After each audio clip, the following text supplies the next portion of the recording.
మా కర్కాటక రాశి వారికి ఎలా ఉంది? కర్కాటక రాశిలోకి వచ్చే నక్షత్రాలను తీసుకున్నట్లయితే పునర్వసు 4వ పాదం, పుష్యమి 4 పాదాలు, ఆశ్లేష 4 పాదాలు.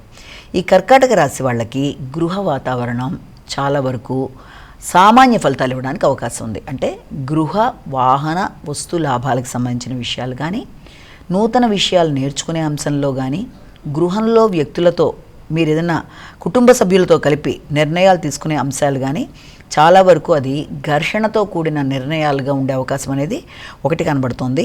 అలాగే ఎక్కువ శాతం మీ దృష్టి వృత్తికి సంబంధించిన అంశాల మీద కేంద్రీకృతం అవ్వడానికి అవకాశాలు బలంగా కనబడుతున్నాయి. అంటే నూతన వృత్తుల కొరకు చాలా తీవ్రంగా కృషి చేస్తారు. సింహరాశి.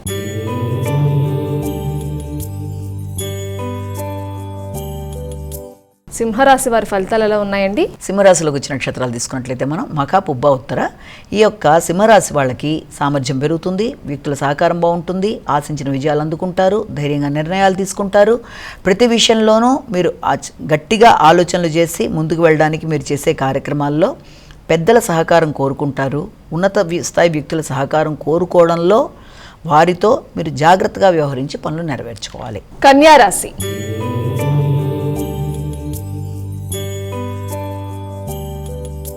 మా కన్యారాశి వారికి ఈరోజు ఎలా ఉంది? కన్యారాశిలోకి వచ్చిన నక్షత్రాలను తీసుకుందాము. దీంట్లో ప్రధానంగా మనకి ఉత్తర, హస్త, చిత్త 2 పాదాలు కూడాను. ఈ కన్యారాశి వారికి కుటుంబ వ్యవహారాలు, ఆర్థిక సంబంధమైన అంశాలు, తర్వాత చేసిన వాగ్దానాలు మొదలైనవన్నీ కూడా అంటే రావాల్సిన ఆదాయాలు చాలా వరకు అనుకూలంగా ఉన్నప్పటికీ కూడా దానిలో ఖర్చులు, ఆకస్మిక ఖర్చులు, అనవసరమైన ఖర్చులు కొంత మీకు చికాకును కలిగించే అవకాశాలు లాంటిది ఒకటి కనబడుతోంది.